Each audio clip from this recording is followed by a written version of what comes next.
પરિણામ એપ્રિલ અંત સુધીમાં જાહેર કરી દેવામાં આવશે. નોંધનીય છે કે મે મહિનામાં ગુજરાતમાં લોકસભાની ચૂંટણી યોજવાની છે, જેના કારણે પરિણામ આ વખતે વહેલા જાહેર થવાની છે. એટલે કે આ 25 એપ્રિલ આસપાસ સંભવિત છે. અમુક રિપોર્ટ પ્રમાણે 25 એપ્રિલ 30 એપ્રિલ વચ્ચે મારું રિઝલ્ટ આવી જશે.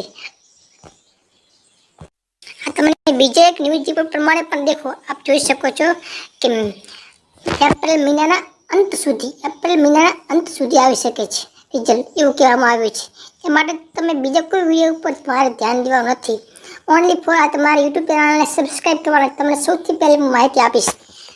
રિપોર્ટ પ્રમાણે પણ તમે જોઈ શકો છો કે એપ્રિલ મહિના અંત સુધી આપવાની જાહેરાત કરવામાં આવે છે. એટલે કે બધા રિપોર્ટ પ્રમાણે તમને આ મહિનાના અંત સુધી તમારું રિઝલ્ટ મળી શકશે. પહેલું સાયન્સનું રિઝલ્ટ, બાદ તમારું રિઝલ્ટ આવશે. એટલે તમારું રિઝલ્ટ લગભગ તો નહીં આવે મારા મત પ્રમાણે. મને બીજા પણ કેટલી વેબસાઇટો બતાવી દઉં.